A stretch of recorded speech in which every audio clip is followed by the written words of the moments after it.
Deus está no controle de todas as coisas. Olá, meus amigos, a paz, tudo bem? Pastor Eduardo França com um minuto da palavra de Deus ao teu coração, ao teu coração, ao teu coração.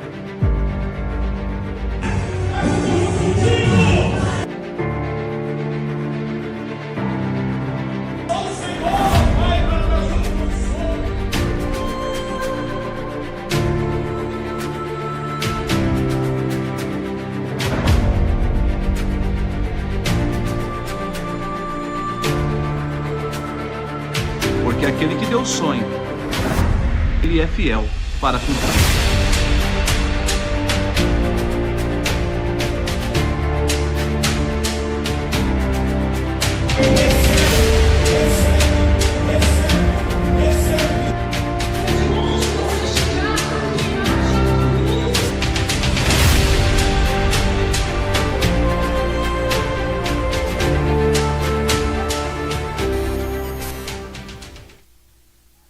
Olá, boa noite, a paz do Senhor Jesus, tudo bem? Está no ar o programa Segunda de Primeira com o pastor Eduardo França e é uma alegria muito grande poder voltar aqui e encontrar você. Uma boa noite e a paz do Senhor Jesus. Que alegria imensa poder entrar aí no seu aparelho celular, no seu notebook, aonde você está nos assistindo, está nos vendo. Saiba que é uma alegria muito grande poder contar com a sua audiência. E não só isso, ter você aí também como meu parceiro, divulgando essa programação, divulgando esse link para que mais pessoas possam ouvir e conhecer a palavra de Deus. Nesta noite, uma noite memorável. Hoje nós estamos recebendo um grande amigo. Eu vou te apresentar já, não sai daí. Mas antes eu quero um minuto de oração. Você que pode, ora comigo. Pai querido, Deus amado, em o nome de Jesus em tua presença estamos. Queremos, ó Deus, te louvar e te agradecer, Pai. Minha alma está alegre, ó Deus, porque eu tenho visto o teu cuidado, Senhor, para com a minha vida, com a minha família. Pai, eu quero apresentar a cada ouvinte, a cada pessoa que está nos acompanhando, que vai nos acompanhar, que o Senhor, ó Deus, possa visitá-lo de forma sobrenatural, visitando a sua casa, a sua família, visitando a sua saúde, os seus negócios. Pai, que a tua presença venha lhe abraçar, que a tua presença, Senhor, venha trazer calmaria a esse coração agitado, que o Senhor venha confortar, que o Senhor, ó Deus, venha falar poderosamente em cada coração, em cada vida. Que nesta noite o teu nome seja glorificado e que cada vida seja restaurada para a honra e para a glória do teu nome. Pai, nesta noite traz cura, libertação, restauração, porque a tua palavra tem o poder de transformar e de realizar milagres, sinais, prodígios e maravilhas. Eu oro e eu abençoo essa vida que nos acompanha. Eu oro e abençoo essa família, este lar, no nome santo de Jesus. Amém? Você que pode, diga amém, diga graças a Deus. E vamos seguindo, porque hoje, segunda-feira, o programa está uma grande bênção. Hoje é segunda-feira e é o dia que Deus preparou para marcar a tua vida. Deus marcou para mudar a tua história. E você está no programa Segunda de Primeira. E hoje, nessa noite especial, recebendo aqui um amigo, um querido, pastor de igreja, um homem que ama a Bíblia, que tem uma história fantástica e que nós vamos ser muito edificados pelas palavras que Deus vai usar o teu servo, palavras que sairão dos seus lábios, testemunho de vida, e eu tenho certeza, nós seremos edificados. Eu falo com quem nessa noite? Eu falo com meu amigo, pastor Cleiton Silva. Pastor, é uma honra receber o senhor aqui. O senhor é um grande amigo, um homem de Deus, e nós temos aí o privilégio de nos conhecer há algum tempo, dividimos o altar, estivemos juntos em alguns eventos, e o senhor tem uma agenda bem corrida, e eu quero desde já agradecer o senhor. Amém. E nos atender e poder estar aqui na Segunda de Primeira é uma honra, seja bem-vindo. Amém. Amém, querido pastor, é uma alegria poder estar aqui junto com o senhor aqui nessa noite tão especial. Me sinto muito honrado, muito feliz por poder estar aqui e não só desfrutar daqui, mas também da sua humildade, da sua amizade, de tudo aquilo que nós temos vivido durante todo esse tempo. E Que Deus em Cristo Jesus continue abençoando o senhor, sua família, este trabalho que tem sido uma bênção de Deus. O podcast Segunda de Primeira, que tem sido uma grande referência para nós aqui na Zona Sul de São Paulo. Eu acredito que vai prosperar ainda mais e me sinto muito grato por ser escolhido, por poder estar aqui junto com o senhor e a gente trocar esse papo santo e edificante para a glória de Jesus. Glória a Deus. Pastor, a honra é nossa, o prazer é nosso. E como pastor de igreja, a gente sabe que trabalha fora também, né? A gente sabe que é corrido, né? Eu cheguei em casa agora por volta das 7 horas, só deu tempo de tomar um banho, trocar a farda, tomar um cafezinho preto e sair para cá, para o estúdio. E imagina cuidar de igreja, né? Então eu já passei por essas fases, eu sei muito bem como é. E a gente está feliz em receber o senhor aqui. Pastor Cleiton Silva, bacharel em teologia, pastor também da Assembleia de Deus Campo de Vila Remo, Ministério de Madureira. Também é professor de teologia, tem uma escola de teologia. E hoje nós estamos aqui para bater um papo descontraído e conhecer um pouco mais do servo de Deus. Amém. Conhecer um pouco mais do pastor Cleiton, conhecer um pouco da sua história, da sua trajetória, né? Porque hoje o senhor hoje está nas grandes igrejas, né? O senhor hoje aí passou pela Debrais, o senhor passou pelo grande coral da Joadcom, né? Que não é para qualquer um. Exatamente. E o senhor roda aí o estado de São Paulo inteiro, né? Por enquanto, daqui a pouco o senhor já está atravessando aí os estados e os oceanos. Eu creio. Né? No nome de Jesus. E nós queríamos, pastor, começar esse bate-papo aqui. Nesse momento, não queremos saber quem é o pastor Cleiton, mas a gente quer saber quem é o homem chamado Cleiton Silva. Muito boa pergunta. O homem chamado Cleiton Silva. Eu sou servo de Jesus, eu sou esposo, sou pai e sou filho de pais maravilhosos. E tenho buscado a servir a Jesus com sinceridade, com muito amor, principalmente nesse período em que nós estamos vivendo, que é um tempo muito difícil, né? De muita falta de verdade e sinceridade. Eu tenho buscado a cada dia servir a Jesus com muita sinceridade, com inteireza de coração. Não só isso, mas também sou alguém carregado de falhas, né? A gente não pode se endeusar e se elevar num auge em que a própria Bíblia diz que nós não estamos, né? Mas eu tenho procurado a cada dia ser verdadeiro em tudo, na nossa essência. Então, busco a ser humilde, busco a ser respeitador e a considerar todos os nossos irmãos. E além de tudo isso, de ser servo, ser marido, ser pai, ser filho, sirvo a Jesus também como pastor, no campo de Vila Remo, dirigindo uma congregação no Jardim Veracruz e pregando a palavra de Deus. Muita gente me pergunta, como é que o senhor consegue? Existe aí... Eis a pergunta. Existe aí alguma receita, algum método? Eu não tenho método. Eu sei que dá certo. Eu cuido da igreja, prego a palavra de Deus e também cuido da família. A gente, pastor, sem te interromper, se a gente for falar assim, eu não sei como dá certo, mas eu sei que dá. Porque se a gente for parar para analisar, não dá para explicar como dá certo. Exatamente. Como que você trabalha, sai 5 e pouco da... Você é motorista de ônibus? Não, eu sou mecânico de ônibus. Meu Deus, tem que sair cedo. Não, na realidade eu trabalho à noite ainda por cima. Meu Deus, pastor. Aquilo que era difícil, você conseguiu fazer mais difícil ainda. Exatamente. É por isso que eu não sei como acontece. Eu só sei que acontece. Que dá certo. Porque saindo daqui eu vou trabalhar. Meu Deus. Né?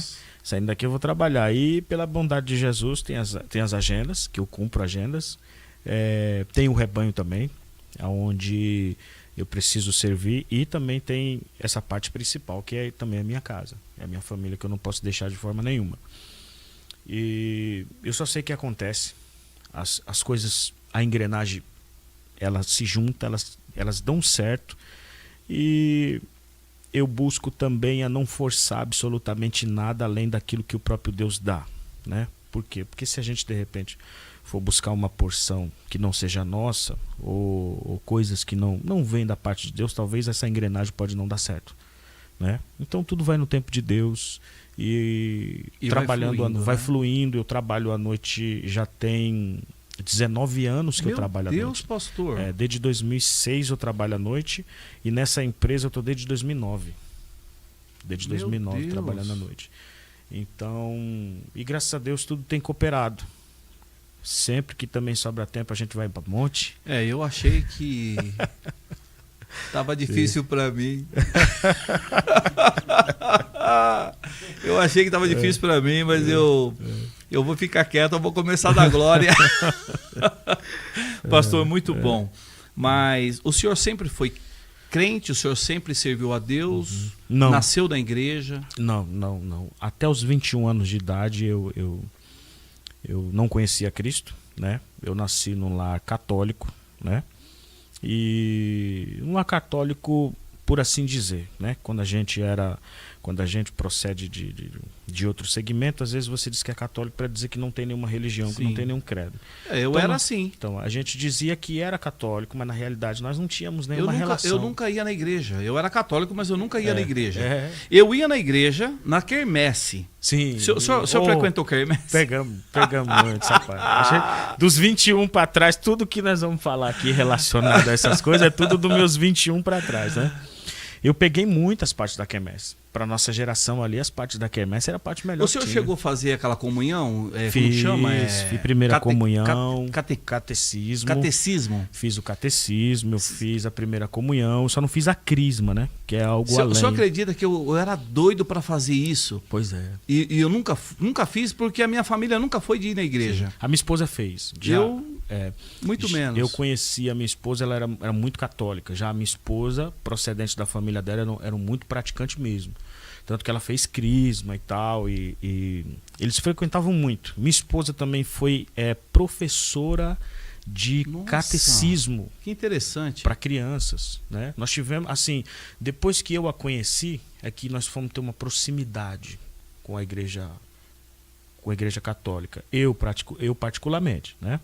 A minha mãe tinha sim os compromissos dela, mas eu nunca quis nada. Porque até então, para um jovem daquela época, isso não tem atrativo nenhum. Tinha até um grupo de jovens em que eu cheguei a ir lá algumas vezes, mas nunca me trouxe nenhuma proximidade. A gente não conhecia Cristo, a gente conhecia muito mais o relacionamento com os santos, né? E então aquilo nunca me trouxe absolutamente nenhum interesse a respeito da religião. O que a gente conhecia por tradição. Sim. E a tradição familiar católica batia muito forte, né? Muito forte. Muito forte. De andar com escapulário sem saber. Bença pai, bença mãe. Isso, de andar com escapulário sem saber para quê, de ter uma imagem dentro de casa e toda vez que passar na frente de uma imagem fazer sinal da cruz. E por aí vai. Então nós não tivemos assim um ritual, né? Isso, mas sem saber, realmente sem saber. Eu fazia isso. E assim, era muito confuso para nós, por quê? Porque além de nós termos uma relação com o catolicismo, ele também se dividia com o bandismo, com o budismo e com dentro de casa, e pastor? Com o kardecismo. Dentro da sua família? Dentro de casa. A minha família inteira, não só relacionado à minha mãe e ao meu pai, mas também no contexto dos meus avós e tios, a gente nunca foi muito doutrinado no que diz respeito à religião. A gente acreditava em tudo, tanto que eu fui aprender um segmento religioso correto numa linha depois de me entregar a Cristo. Mas até então nós acreditávamos no catolicismo, a gente apelava, quando a situação apertava, a gente apelava para santos, ou se não apelava até para entidades, né, da religiões de matrizes africanas. Eu tinha, pastor, se a gente cortar dentro do que o senhor está falando, tinha uma vizinha que quando eu aprontava muito, sim, a minha mãe me levava lá para benzer. Benzeu. Olha, já fui benzido demais. Até o nome dela veio na minha mente, aqui a Dona Sebastiana. Sim. Ela morava de frente à casa da minha mãe. Eu acredito que todos nós, assim, que estamos mais ou menos próximos dessa geração, todo bairro tinha uma benzendeira. Era. Todo bairro tinha uma benzedeira. Hoje não verdade. tem mais essas coisas, né? Verdade. Mas todo bairro tinha uma benzedeira. No meu bairro, na minha rua, tinha uma, por exemplo. Eu ia lá, jogava bola, me machucava.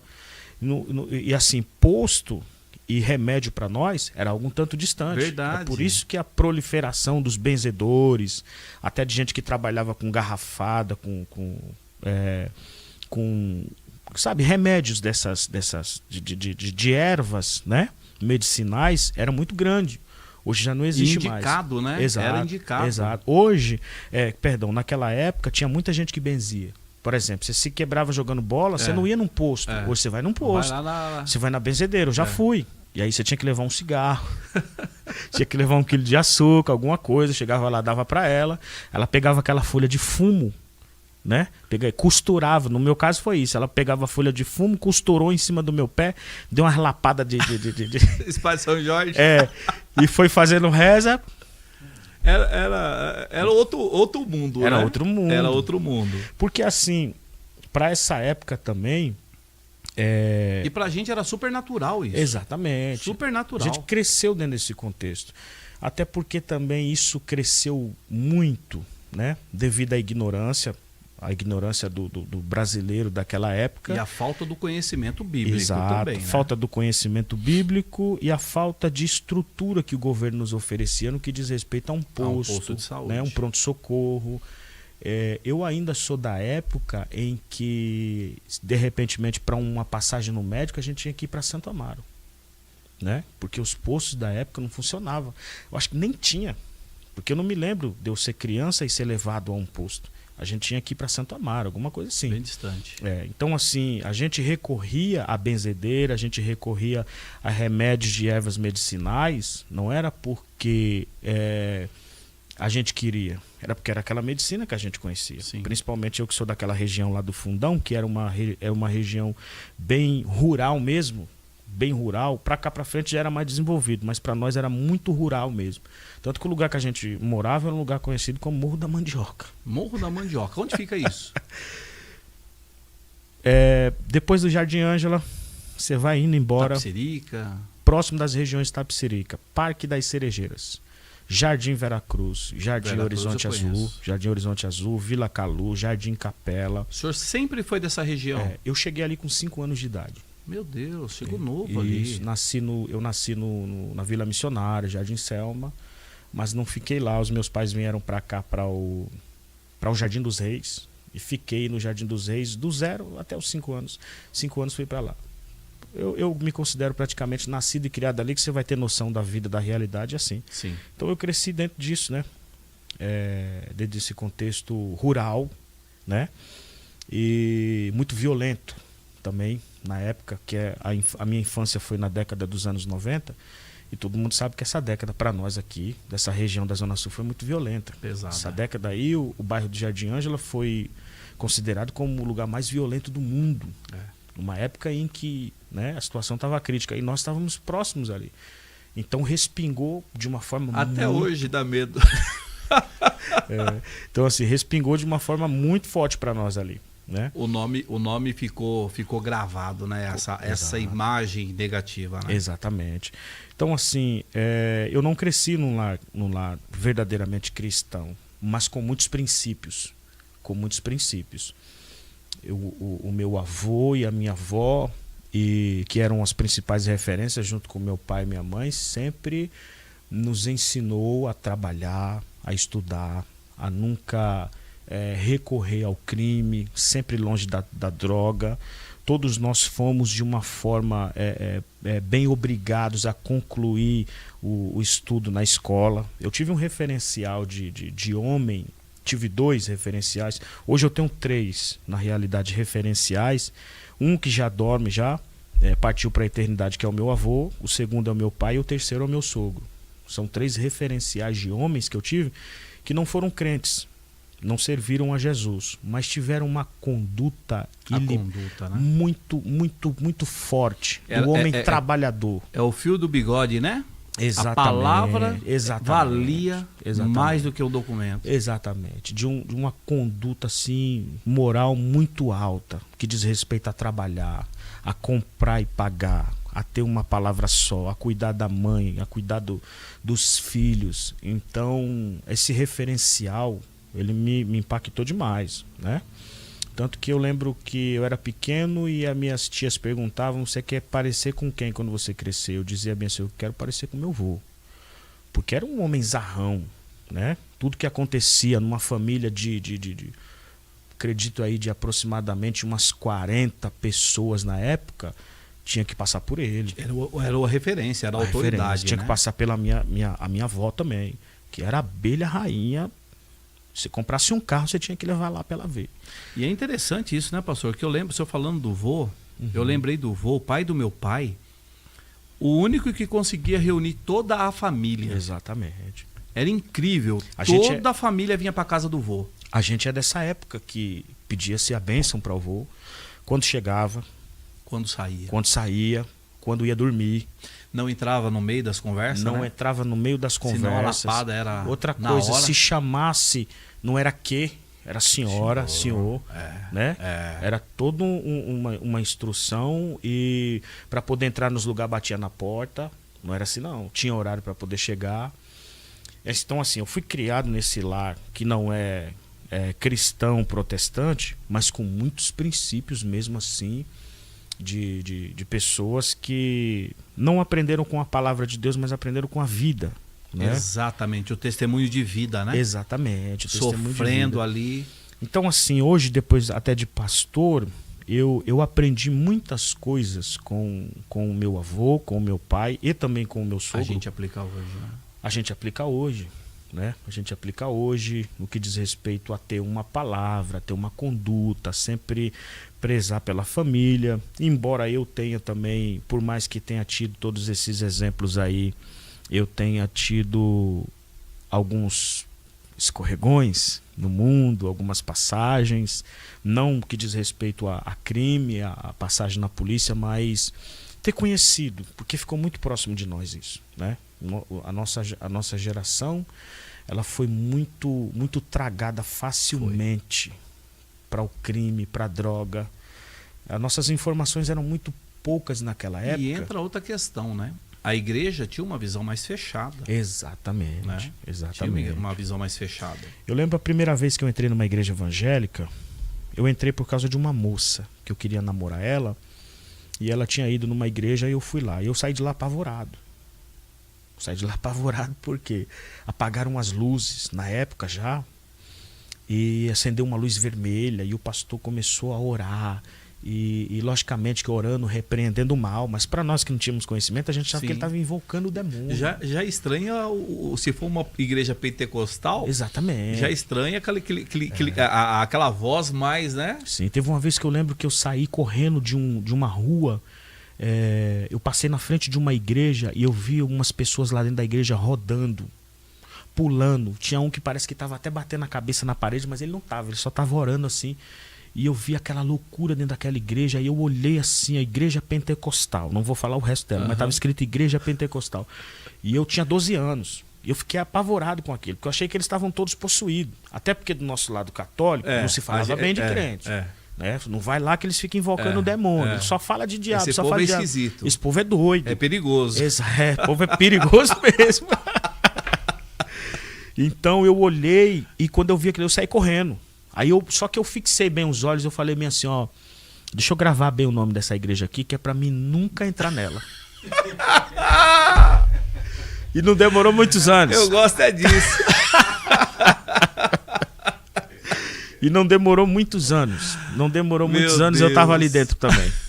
Sabendo que o que aqueles irmãos estavam sentindo era a coisa mais maravilhosa que uma pessoa pode sentir na vida. Já pensou? Que é a presença de Deus. Já pensou? As pessoas olhar, não entender, julgar, criticar. Julgar. E o dia que prova, fala, gente, que é isso? Que maravilha. Que coisa do céu. Um dos meus maiores arrependimentos é não ter vindo para Jesus antes. Se eu pudesse... Não, isso aí é a nossa frase, né? Porque se a gente soubesse que servir a Deus é sentir essa alegria, meu Deus do céu, essa paz... Um manancial de águas infindáveis, a alegria de você ter o Espírito Santo e de você sentir a presença de Deus, ele é incomparável com qualquer sentimento terreno.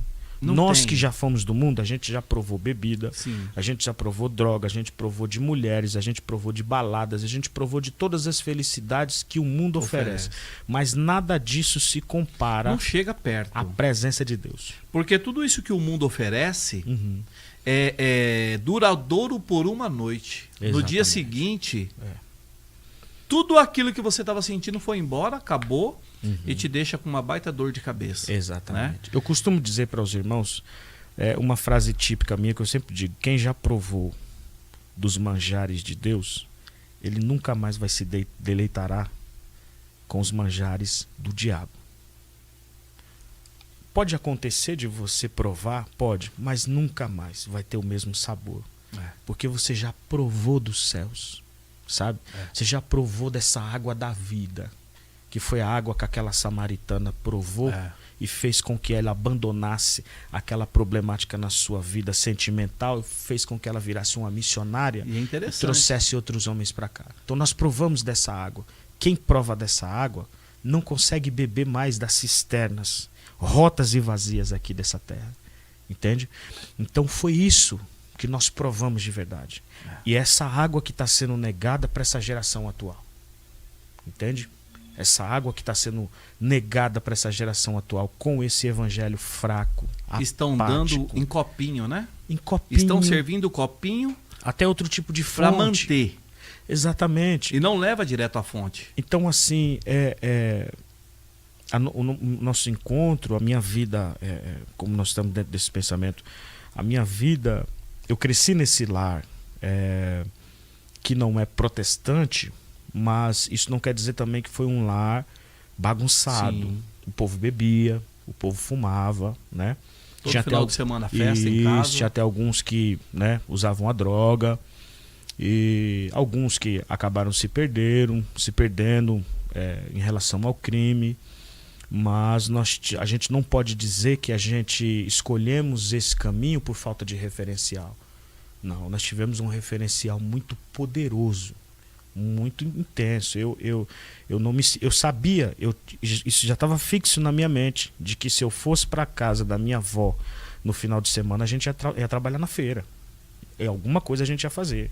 Eu mesmo, quando criança, com 8 anos, 7, 8 anos, 9 anos de idade, eu gostava de ir muito para a feira porque minha avó, ela pagava muito pastel. Mas antes de pagar esses pastéis aí, ela preparava um saquinho de limão e a gente ia para o meio do povo, né? Ela ficava na banca dela lá e a gente corria para o meio do povo e vendia um saquinho de limão por 50 centavos. Ensinava a ganhar o pastel. Exatamente. Então, assim, o que acontece? E ela motivava ainda. Já teve vezes ela falar bem assim: ó, meu filho, eu comprei essa caixa de limão aqui e você faz tudo de saquinho e o que você vender aqui é para você. Olha, Entende? Então, a gente aprendemos desde cedo. empreender, né? Exatamente, empreender, o trabalho. Então, assim, a gente sabia que estava relacionado a trabalho, né? Tanto que o meu primeiro trabalho, assim mesmo, onde eu fui entrar para poder ganhar alguma coisa, foi na feira. Meu primeiro patrão foi meu avô, Que bacana. né? Meu primeiro patrão foi meu avô, foi a minha avó. E a partir dali que você vai também ingressar numa vida profissional, que você vai começar a ter noção do que é acordar cedo, E tarde. parece que não é nada, né, pastor? Parece que eu vendi um limão na feira. Mas isso nos dá uma base tão poderosa. poderosa. O senhor falou aí, eu estava viajando aqui no pensamento. Eu tinha acho que uns 12, 13 anos. O meu pai fazia frete com um caminhão. Aqui em Registro, essa região aqui, que tem muita banana. E ele fazia frete, trazia banana dali daquela região, sobrava muita banana. E ele me dava aquelas bananas, eu colocava aquelas bananas num carrinho de mão e saía na rua da minha casa vendendo banana para os vizinhos. Nossa, Só que começou a vender muita banana. entendo. O que eu fiz? Eu chamei mais 2 amiguinhos da rua, falei, vamos vender banana, ó. Eu fui lá na avenida, na esquina, eu coloquei uma madeirite, coloquei umas bananas em cima e falei, ó, você vai vender a banana por tanto. Na hora que vender tudo, aí eu divido com você um dinheiro. Olha aí. Fui com o outro menino na outra ponta, da Olha outra aí. esquina, Fez a mesma coisa. montei uma barraquinha também, e eu com o carrinho, cheio Sim. de banana. Rapaz, a gente tinha dinheiro para comprar nossa linha de pipa. A gente tinha dinheiro para comprar bala, O geladinho. o geladinho. O pão com mortandela, como é que diz? A tubaína de E 25 centavos. Tubaína. Meu Deus, lembra a tubaína? Eu não sei se você pegou, colocava a tubaína num saquinho com um canudinho. Sim, peguei muito essa tubaína. E aí hoje a gente trabalha, né, nessa área de comércio e tudo, e muita coisa hoje que a gente começa a ter sucesso na nossa vida profissional, mas teve uma história lá atrás Exatamente. de você vender banana num carrinho, um menino. Hoje a gente se depara diante das coisas que Jesus fez na nossa vida e alguns lugares que a gente chega, como quando eu pisei a primeira vez no altar da nossa sede estadual, no Brás, que eu cheguei para poder ministrar naquela vigília, essas coisas não saíam da minha mente. Eu estava ali aguardando o momento, a oportunidade de poder pregar, mas é como se fosse um filme que estivesse passando na cabeça. De tudo isso que você viveu, da onde você saiu. A estrada que você percorreu para chegar até ali. Sabe, e assim, essa estrada, essas lutas, esses lugares por onde você passou, e você vê que quando você chega ali, você não só está ali para poder pregar o evangelho de Jesus, que é o essencial, mas você é o representante de uma história, de um povo muito grande, muito sofrido, que verdadeiramente, se você olhar para trás, você olha para si e fala assim, é impossível de que alguém que passou por isso, que pisou nisso, que teve uma vida assim, tivesse possibilidade de chegar ali. E é nesse momento que você fala bem assim, foi a graça de Deus. A boa mão de Deus. A boa mão de Deus. Se não fosse a graça de Jesus, nós não estaríamos ali. Verdade. Entende?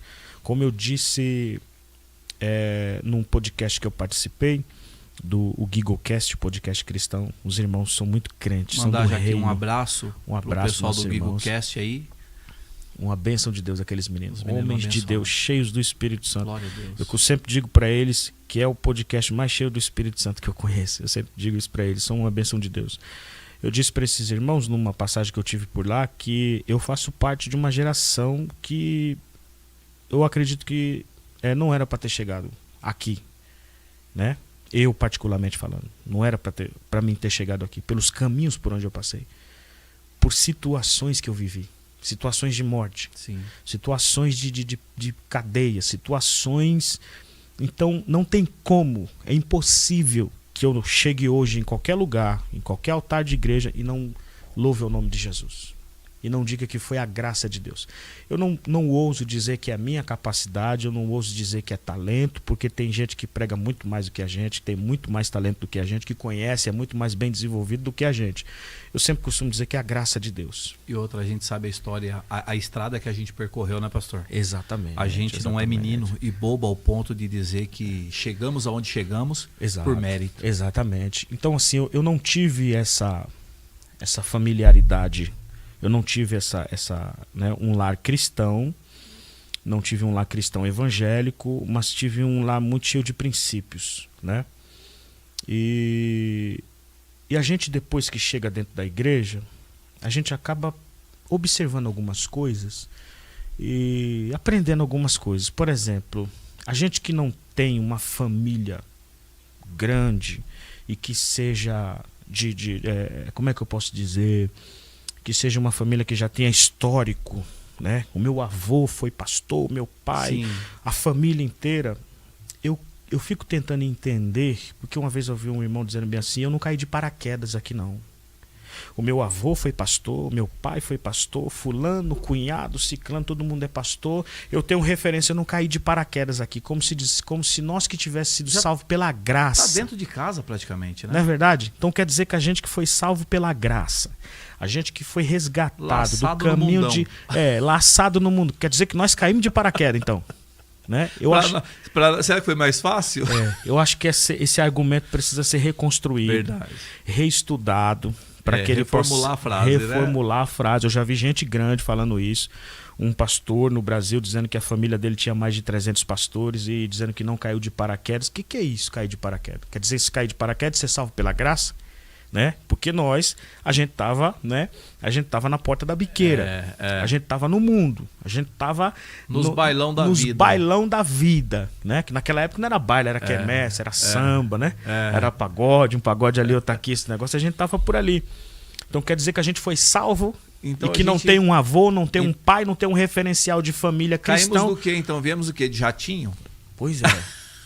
Talvez não seja cair de paraquedas, talvez seja nós viemos pelo caminho da graça de Deus, né? Chegamos à graça. Meu pai ele conheceu o evangelho porque a mãe dele naquela época, o pai do meu pai havia morrido, né?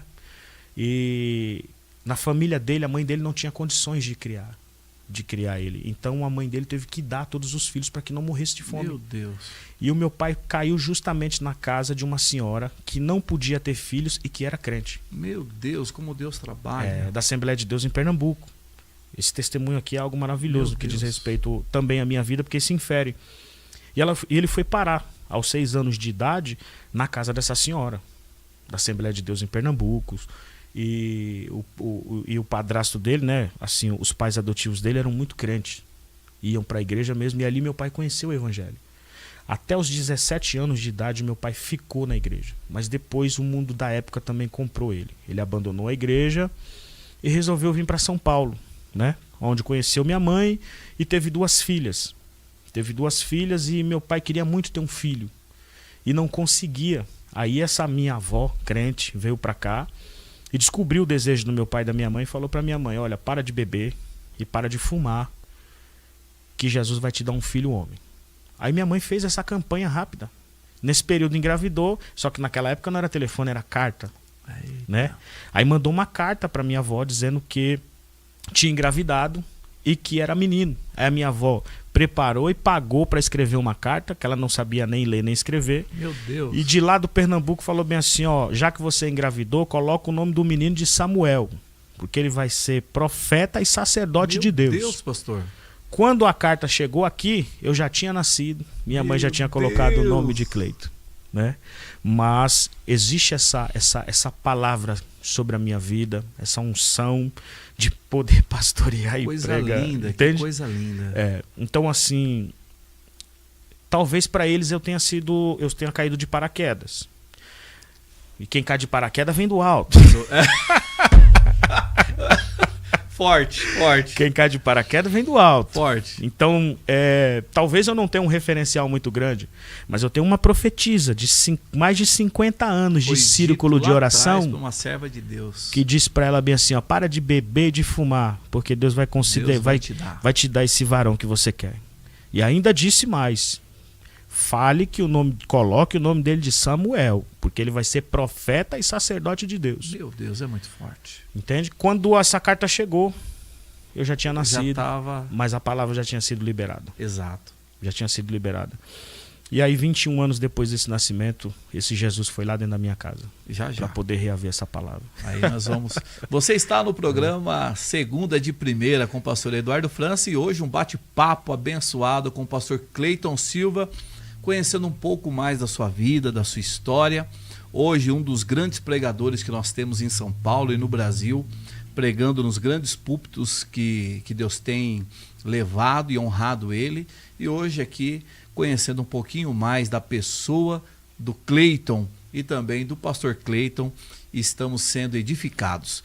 Segunda de Primeira, não sai daí, nós vamos ouvir uma linda canção e nós voltamos já já. Enquanto isso, divulga esse link, divulga esse programa para que mais pessoas conheçam Jesus e ouçam a palavra de Deus. A Bíblia fala de Moisés, o libertador de Israel, o homem usado por Deus poderosissimamente, mas Moisés não salva. A Bíblia fala de Paulo, o arquiteto do cristianismo. Paulo, o homem usado por Deus para tirar as palavras do Senhor Jesus do seio do judaísmo e levar o cristianismo para os gentios, para nós. Hoje nós somos fruto do ministério de Paulo, mas Paulo não salva. A Bíblia fala de Maria, aquela doce criança, aquela virgem que um dia foi visitada por um anjo que anunciou que através daquele ventre jovem e virgem ia ser gerado pelo Espírito Santo, o Salvador da humanidade. Maria, aquela mulher que amamentou ao Salvador nos seus seios ainda pequenos, pegou o Salvador pela mão, o ensinou a andar, deve ter limpado os seus machucados quando caiu e tropeçou, que era uma criança normal, era um homem normal. Maria, a mãe do Salvador. Que mulher maravilhosa e pura. Mas Maria não salva. Porque salvação só há em um nome. E se você esta noite ainda dobra o seu joelho para outro nome, que não seja o nome de Jesus, você está gastando a rótula do seu joelho em vão.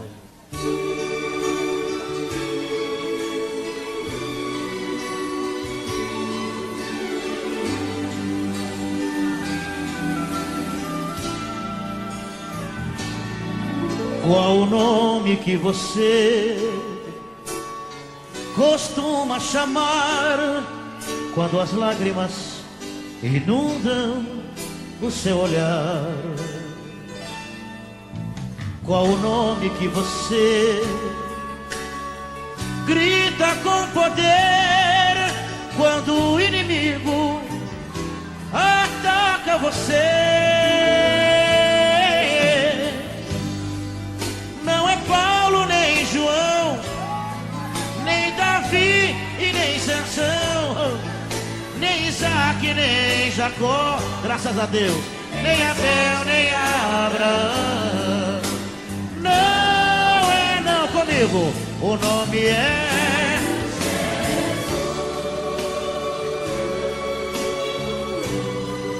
O nome é Jesus. O nome é Jesus. O nome é Jesus.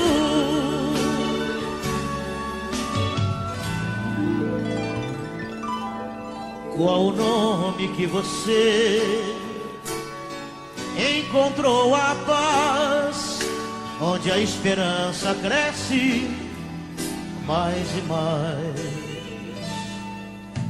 Qual o nome que te dá confiança e fé para vencer o mundo e mesmo a morte até? Não é Pedro, não é Daniel, nem Maria e nem Isabel, não é Jó, não é José, nem Abel e nem Noé. O nome é Jesus. O nome é Jesus. O nome é Jesus. O nome é Jesus.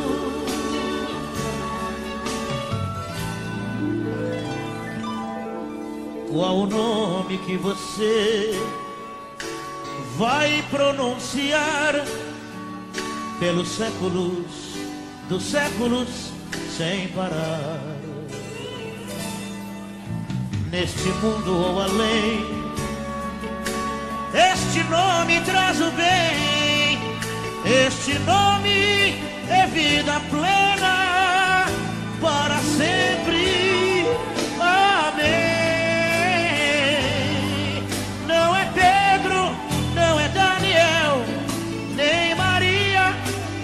Isabel, não é Jó, não é José, nem Abel e nem Noé.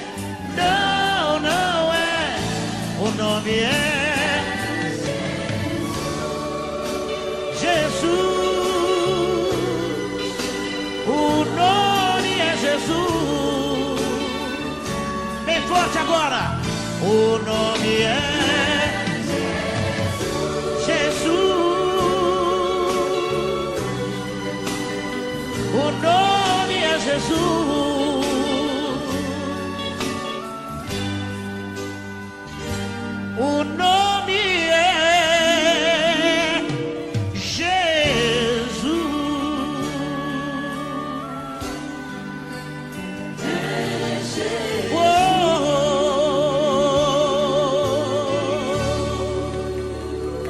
aplauso poderoso.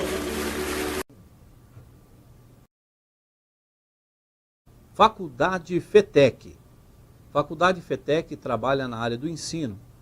Seus professores são mestres e doutores. Faculdade FETEC tem nota máxima no MEC. E eu quero convidar você a fazer parte desse time. Você que deseja estudar teologia, temos bacharel em teologia reconhecido pelo MEC. Você que deseja fazer uma pós-graduação, temos uma promoção especial para você. Você fazendo 2 pós-graduação, você ganha a 3ª. Faculdade FETEC, Faculdade Educacional Teológica Cristã. Temos curso religioso e temos cursos profissionalizantes. FETEC, essa eu garanto. É realizar o seu sonho do carro próprio. Na Cris Automóveis você encontra uma seleção de veículos nacionais e importados. Veículos revisados e com garantia e procedência. Oferecemos financiamento facilitado, uma entrada reduzida e as melhores taxas do mercado, tudo aqui na Cris Automóveis. Temos a melhor avaliação do seu carro usado na troca, com transparência e justiça. Venha nos visitar na Avenida Inocêncio Seráfico, número 27, no centro de Carapicuíba. Estamos prontos para atender você e ajudar a encontrar o carro ideal para você e sua família. Cris Automóveis, venha nos fazer uma visita e garanta um bom negócio. Glória a Deus, estamos de volta com o programa Segunda de Primeira e hoje com a visita especial, participação do meu amigo pastor Cleiton Silva, e eu quero também dar um bem-vindo aos nossos amigos que estão nos acompanhando aí. Dael Damasceno, Deus abençoe Dael, você, toda a sua casa, pela audiência. Também a Adriana Santos, dizendo esse programa é uma bênção. Obrigado, minha irmã. Esse programa é uma bênção porque você está aqui, porque vocês ajudam a brilhantar essa programação. Também está conosco a nossa irmã Nice Carvalho, pedindo oração pela sua vida financeira e também pela saúde. Também o pastor, meu amigo César Menezes, Deus abençoe César Menezes, parceiro. Ana Rosa, Deus abençoe irmã Ana Rosa. Ana Gomes também está conosco, Deus abençoe, de Ribeirão Preto. Deus abençoe todos os irmãos, amigos de Ribeirão Preto que nos acompanham. Irmã Marisete Novaes também está com a gente, Deus abençoe sua vida. Joel, meu amigo presbítero Joel ali da Catedral, um grande abraço, Joel. Presbítero Adenir, também servo de Deus ali de Cândido de Abreu, no Paraná, está conosco, um grande abraço a todos os irmãos do Paraná, da linda regional ali do campo do Jardim Comercial no Paraná. Eduardo Muniz também, servo de Deus, pregador do Evangelho, grande abraço, meu amigo, que honra ter você aqui. Fernando também, servo de Deus, obreiro ali da Catedral. O Wellington Souza, Deus abençoe o Wellington. Edna Oliveira, Deus abençoe Edna. Juliana Moura também está conosco. Que bom que vocês estão aqui, viu? Bom demais. Pastor Cleiton, o papo tá bom. Tá bom. Tá fluindo. Maravilha. Contando aqui um pouco da sua história, como é bom a gente conhecer um pouco mais, né, das pessoas e a gente passa a respeitar. Não que não tinha um respeito, mas conhecer, aprofundar, saber que tem raízes. Considerar e um pouco parecido com a gente, né, na sua trajetória. Sim. E eu queria saber, nós queremos saber, como o senhor conheceu Jesus, pastor? A forma com que eu conhecia Jesus, ela foi muito maravilhosa, né? A minha mãe, ela tem ainda uma amiga que andou muito com ela na igreja católica, e essa irmã, ela abandonou o catolicismo e se entregou a Cristo, né? E uma vez nós estávamos passando por uma crise muito terrível dentro de casa, né? A gente já grande, já casado, minhas irmãs, eu, minha esposa, e a minha mãe se encontrou com essa amiga chamada Valquíria, né? Inclusive a Valquíria tem até um filho que é bispo de uma grande igreja da nossa região, e ela falou dessa situação, os problemas estavam acontecendo, e a Valquíria, como todo crente, ganhador de almas, se aproveitou daquela situação e disse bem assim: o que você acha da gente fazer uma campanha na sua casa? Meu Deus, que estratégia. Estratégia de Deus, né? O que você acha da gente fazer uma campanha? Minha mãe disse: mas como é que é isso? Não, eu vou levar uns irmãos da igreja lá, nós vamos fazer uma oração, vamos pregar a palavra de Deus, vamos orar para que Deus abençoe a sua casa. E aí a minha mãe topou, né? E aí quando foi num dia de terça-feira, eu mesmo que tinha recebido esses irmãos, que eu morava bem próximo do portão, eu vi aquele batalhão de crente chegando na porta da minha casa, né? Porque esse povo, eles não iam não vai sozinho. Não, vai com não, um monte. vai. Olhei aquele monte de gente na porta. Isso é lindo. O que tá acontecendo? Se sua mãe tá aí, eu falei, tá, peraí que eu vou chamar.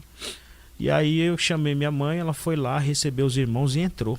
Na faixa de, acho, quase 30 irmãos, 25 Meu irmãos. Deus. Gente até umas horas passando lá e tal. Aí eu ia entrar para dentro da minha casa, minha mãe falou, você não vai participar não? Eu falei, não vou participar hoje não. Na primeira eu não fui. Mas na segunda eu fui, né? Eles fizeram, acho que foi 4 dias de campanha. E na primeira vez que eles foram, nós já vimos diferença. De verdade, vimos diferença em algumas coisas que estavam acontecendo. Eu já com 21 anos de idade. E nessa época eu estava trabalhando na 25 de março. Eu estava trabalhando lá, eu vendia camisas no chão. Eu corri do rapa, pastor. Rapaz. Eu trabalhei lá. Eu vendia camisas lá, né? Estendia a lona no chão, mesmo do jeito que é hoje lá.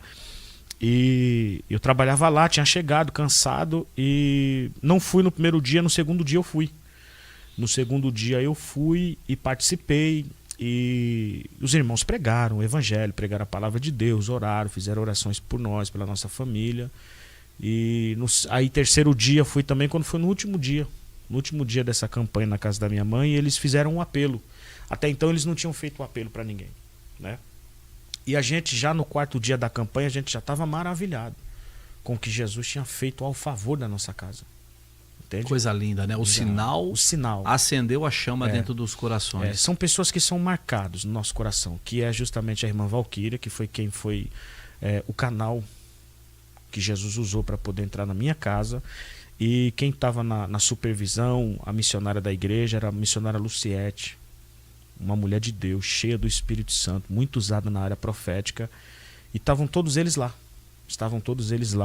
E no último dia dessa campanha, eles, de uma forma muito, como é que eu posso dizer? De uma forma muito, muito, muito branda, sem nenhuma forçação de barra.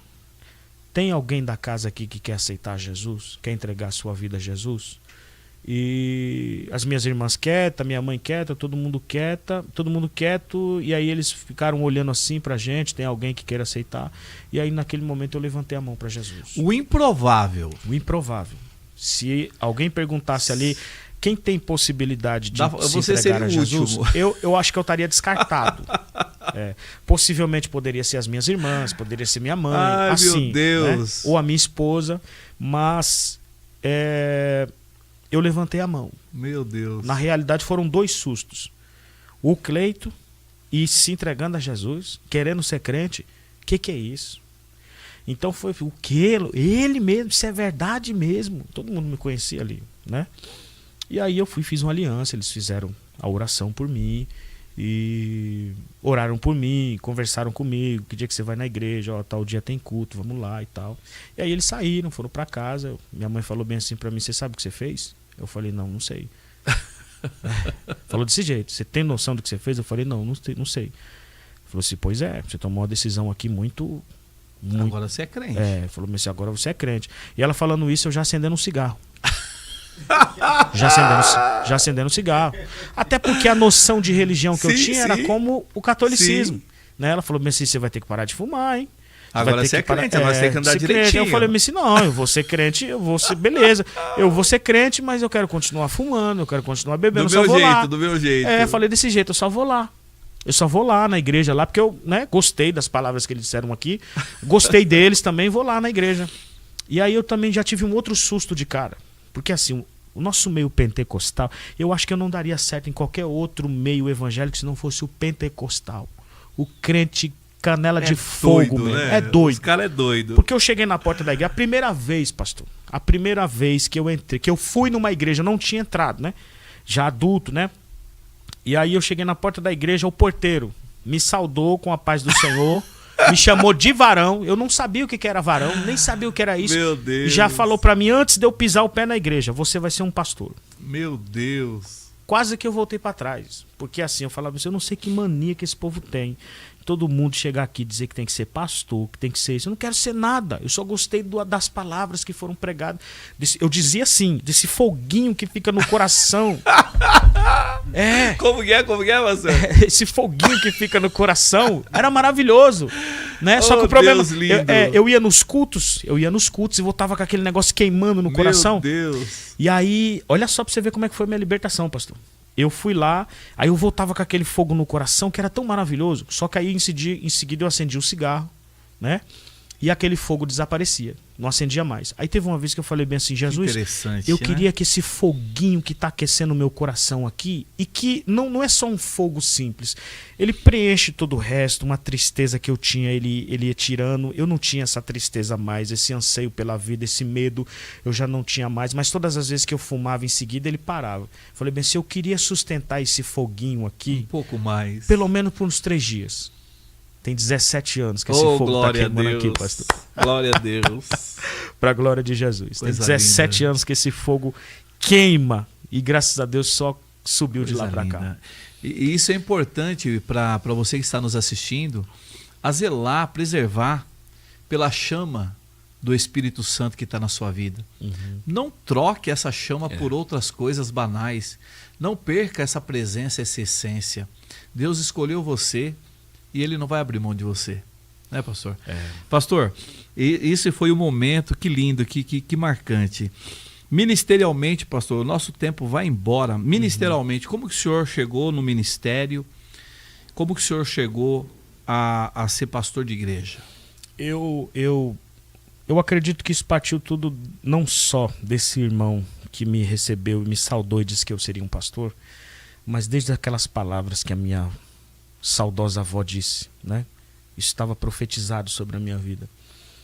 Mas eu acredito que isso não seja tão importante no que diz respeito à salvação. A minha salvação em si, ela é a coisa mais importante que existe. O ministério, sim, isso é subsequente à salvação. Eu cheguei dentro da igreja, como eu cantava rap, como todo mundo ficou sabendo e tal, O senhor era cantor de rap? Cantava rap, gravei disco, Rapaz. andei muito por aí afora. Os testemunhos estão lá na internet. Lá. Eu já era mais o MC, né? Mas aquele MC antigo, sim, né? Aqueles sim, MC era diferente. Cara era de diferente. mal, calça larga e tal. Aquele eu andei discurso, assim, eu andei. Aquele discurso meio criminoso. Aquele bonezinho da chapa. Isso, pró-favela, pró-gueto, essas coisas. Então eu passei por lá. Que acontece? Quando eu cheguei na igreja, pelo fato de ter tido essas experiências no mundo, de discursar em lugares por aí afora, eu achei que dentro da igreja seria fácil. Mas não é fácil. Para mim foi muito difícil. Eu já discursei diante de 8.000 pessoas. Um show em São Bernardo do Campo, Clube da Ford, com muita atração do rap do estado de São Paulo e do Brasil. E eu chegar numa igreja com 5 crentes, não conseguir falar, meu Deus, gaguejar, né? E aí eu tentando descobrir de onde que procedia aquilo, até que Deus usou um amigo que andava comigo na época e disse bem assim, Cleiton, aqui é diferente. Aqui para você falar, você precisa do Espírito Santo. Mas que conversa é essa? Não, aqui você precisa do Espírito Santo para poder falar a respeito de Jesus. Não é que nem você falava lá pela sua própria inteligência, pelo seu próprio talento. Aqui é completamente diferente. Então você precisa buscar Deus para você começar a falar. E você chega numa igreja pequena, esse contexto, sempre precisa de ajuda. E eu sempre fui ajudando, sempre fui dedicado. Eu saí de lá, para ser sincero aqui mesmo. Não saí de lá para ser duas caras aqui. Sim. Então eu cheguei, fui ajudar quem poderia ajudar. E as pessoas que estavam junto comigo é que foram descobrindo a minha chamada, né? Uns descobriram, né, a chamada pastoral, outros descobriram dizendo bem assim, olha, também tá sobre ti uma possivelmente a importância da visão da liderança, isso, né? Vai nos encaixando, evangelista, né? Porque você gosta de pregar, você tem essa unção, essa graça, e foram identificando isso, né? E aí eu vim para o Ministério de Madureira. Quando chegou no Ministério de Madureira, é que essa identificação se concretizou mesmo com a visão do nosso pastor presidente, pastor José Gonçalves, que identificou isso em mim no quesito pastoral e me deu a oportunidade para poder dirigir uma igreja como presbítero ainda. O senhor chegou no Madureira e Você está no mesmo local até hoje? Estou no mesmo local até hoje, estou no mesmo campo. Embora eu tenha chegado no Ministério de Madureira como presbítero. Eu tenho uma passagem que foi onde eu me converti, aonde eu me batizei, aonde eu me casei, né? Aonde eu fui até presbítero, que é numa igreja Assembleia de Deus, Ministério de Jardim São Jorge, que tinha uma sede lá em Osasco, no bairro, lá na região do João 23, mais ou menos assim. Então ali eu fiquei com o pastor José Raimundo Nascimento, que era o presidente da igreja. Foi ele que foi identificando essas primeiras coisas, as experiências, relacionamento com o ministério, ideia ministerial. Teve outro pastor também muito importante na minha trajetória, que foi um pastor que eu trabalhei com ele 12 anos, que é o pastor Edinaldo, né? Serve a Jesus em Madureira a vida inteira. Ele também serviu muito de luz para que pudesse me doutrinar no que diz respeito a ministério, culto, essas coisas, identificação de chamada. Isso é muito importante da nossa liderança, identificar o que existe sobre a vida de alguém para colocá-lo no devido lugar. Então eu fui muito bem assessorado por pastores ao meu redor que identificaram isso em mim e me indicaram o que eu deveria fazer. Uma pergunta, pastor. O que é ter sucesso no ministério? Eu acredito que ter sucesso no ministério é ter um ministério consolidado. Um ministério de sucesso é um ministério aprovado por Deus. Não só aprovado por Deus, mas também cheio de créditos no que diz respeito ao próprio povo. Eu tenho dificuldade de consolidar um ministério de sucesso com fama, com reconhecimento nacional, qualquer que seja. Porque tem muita gente que tem um ministério reconhecido nacional, mundial, mas não tem crédito com ninguém. Até com Deus o cara já perdeu o crédito. Ele só tem like, ele só tem visualizações. Verdade. Então, assim, um ministério consolidado é aquele que é aprovado por Deus, aquele que também é aceito, né? Que é acreditado também, queira ou não queira, pelo povo. É aquele onde o Espírito Santo tem liberdade para poder usar. É aquele que o Espírito Santo de Deus vai achar e vai pegar para poder servir, e que você vai ser bênção na vida da igreja, na vida de quem quer que seja. Entende? É mais ou menos aquela ideia do Felipe, que o próprio Senhor disse para ele assim, ó, tá descendo o eunuco de Jerusalém, voltando para onde ele estava, você vai se encontrar com ele em tal lugar. Eu acredito que o ministério de sucesso é um ministério que está sujeito às direções do Espírito Santo. Essa ideia de sucesso ministerial dos nossos dias está matando muita gente. O sucesso hoje é a tal da fama, né? Exatamente. E o sucesso ministerial é aquele bem-sucedido. Exato. Que por onde você passa deixa bons sinais. Exato. Né? Deixa uma história. O ministério de sucesso, ele não é só aprovado externamente, mas ele é internamente também. Eu acho que não tem pessoas melhores para poder dizer para nós se nós somos verdadeiramente aquilo do que os nossos filhos e a nossa esposa. Não tem ninguém melhor. Tanto que quando apareceu a oportunidade para eu ser consagrado a pastor, eu fui comunicado pelo nosso pastor presidente, mais rápido eu corri em casa para perguntar para minha esposa se ela via mesmo aquilo em mim. Entende? E tocando nesse ponto, pastor, como que o senhor consegue administrar igreja, família e ministério, para a gente fechar? Tem que ser na direção do Espírito Santo. Eu não tenho uma senha, eu não tenho aqui uma receita, eu não tenho aqui 5 ou 10 passos que eu possa apresentar para quem quer que seja, mas isso acontece, e acontece numa medida em que eu consigo cuidar dos 3. Primeiro da minha casa, depois do pastoreio e também da pregação, né? Nós estamos conversando a respeito do escolher alguma coisa agora para nós ficarmos centrados. Ou o pastoreio de vez, ou a pregação de vez. Por quê? Porque Jesus tem abençoado o nosso ministério.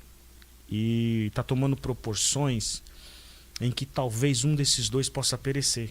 E eu não quero fazer de forma nenhuma com que a igreja de Deus pereça. E também não quero que do outro lado também pereça, porque algumas pessoas vão pedir, vão chamar, vão agendar.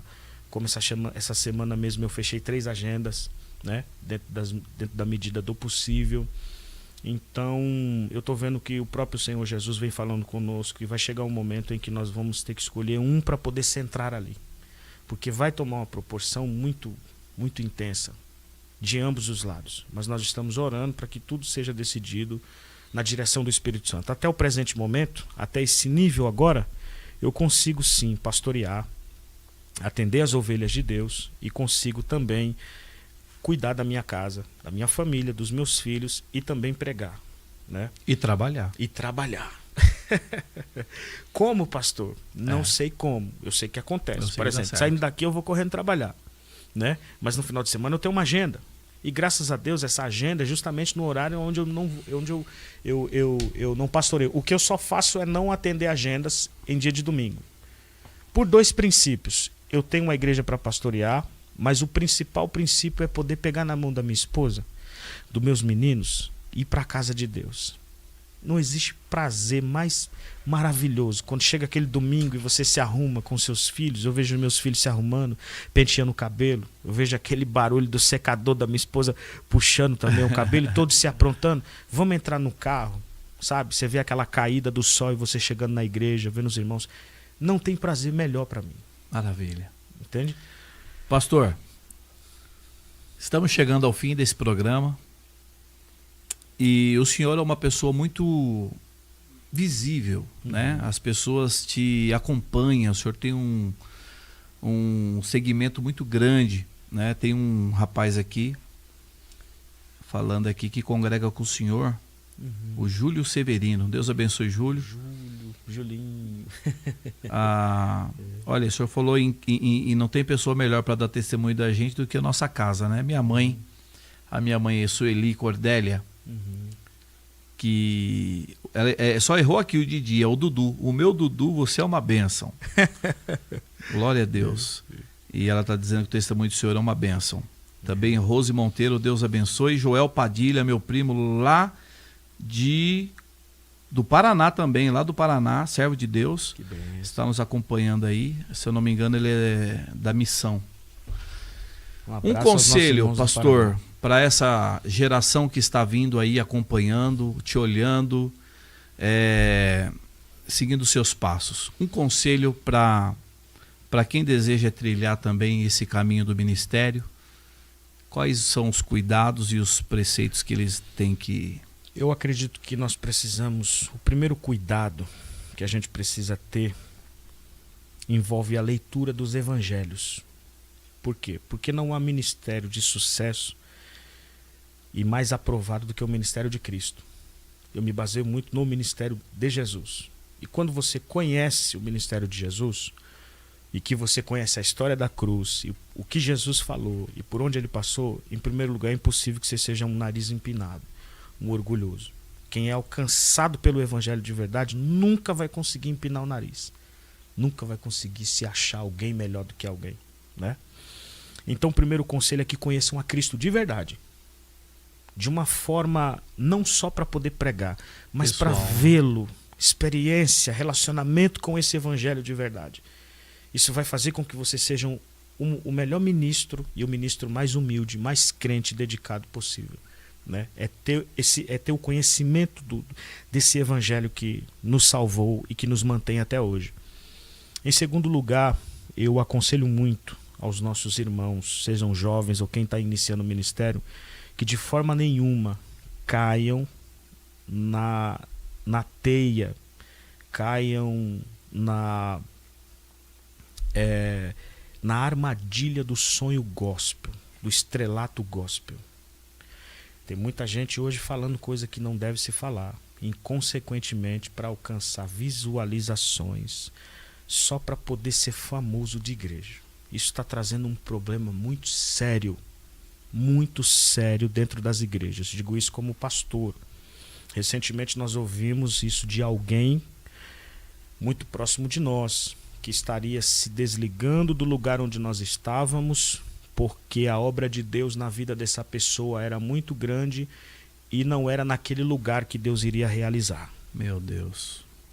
Entende isso? E a gente fica pensando, essas pessoas estão indo atrás de quê? Do que é que essas pessoas estão indo atrás? Porque se for de alma, tem aqui. Vamos para a rua. Trabalho tem aqui. Vamos para dentro do metrô, né? Vamos para as praças, vamos entrar dentro dos valados. Então são pessoas que estão caindo na teia do sonho gospel, do estrelato gospel. Como a gente está vendo agora recentemente esse menino no Brasil. Sim. Né? Eu estava vindo, até conversando com o próprio motorista que eu estava vindo. E que dó que dá, né? Exatamente. Eu disse, a culpa não é desse rapaz. É a formação. Tenho mais culpado são os pais que permitem os formadores, que o filho passe pelo Brasil inteiro falando essas coisas sem a instrução dos pais, só com propósito financeiro. O moleque virou um garoto propaganda. O moleque, enquanto estiver dando dinheiro, pastor Eduardo, a gente com 15 anos de idade, a gente sorria até baixo por causa dos nossos dentes tortos. O moleque tá com os dentes A gente vendia tudo. banana pra comprar o pipa. Vendia Ficava limão. feliz da vida. Não é verdade? Vendia o limão na feira pra comprar o pastel, feliz. Eu sei que os pais querem ver o progresso de todos os filhos, mas eu acredito que cresça saudável. Entende isso? Então nós que somos pastores devemos colocar o pé de todo mundo que tem talento no chão. Né? Infelizmente tem muita gente por aí afora prestando um desserviço ao evangelho. Por quê? Porque encontra-se uma pessoa que tem talento e o cara exalta o cara lá em cima, como se ele fosse uma estrela, um estrelato, como se ele fosse responsável por chegar lá, né? E não é assim, varão. Infelizmente muita gente naufragou. Paulo dá uma instrução a Timóteo, capítulo 1 e versículo de número 18, da primeira carta a Timóteo. Ele fala bem assim, acerca das promessas que foram ditas ao seu respeito: milita por elas boa milícia. Olha o que ele diz: conservando a fé e a boa consciência, porque existem uns que rejeitaram isso e fizeram naufrágio na fé. Aí ele cita o nome dos 3, certo? Então olha o conselho que Paulo dá. O conselho que ele dá é: milita a boa milícia para poder viver as promessas. Tipo, você tem promessas, foram ditas, né, por profecia, mas você vai ter que militar para poder viver ela. A palavra militar ali é combate, de guerra, luta de guerra mesmo. A expressão no original ali está relacionada justamente à guerra. Você vai ter uma guerra. E outra coisa, combata com uma boa consciência, conservando a fé e a boa consciência.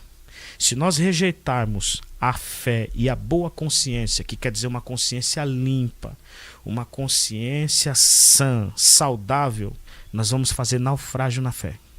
Tem muita gente que tem promessa, que tem chamada, que estão naufragando na fé. Entende? Por não observar. Não em primeiro lugar manter a fé e a boa consciência. Porque assim, a gente sabe que é 2 mundos. Uma coisa é você estar sentado lá, outra coisa é você vir para o altar. E quando você chega no altar e que você descobre a igreja como instituição, aí você fala assim, meu Deus do céu. Então é ali que nós temos que ter uma boa consciência. Então manter essa consciência, conhecer a palavra e manter os seus princípios. Exatamente. Não cair na moda do mundo. Exatamente. E nem na moda gospel. Manter os princípios para você ir bem no ministério. Dúvida. Pastor, chegamos ao final. Muito obrigado. Eu que agradeço. Foi uma honra, uma alegria conhecer um pouco mais da sua pessoa. Amém. Me apaixonei ainda mais. Glória a Jesus. O senhor sabe que nós temos um carinho muito grande do senhor e sua família. Amém. Obrigado por vir. Amém. Vai trabalhar, mas não mediu esforço para estar aqui com a gente. Muito obrigado.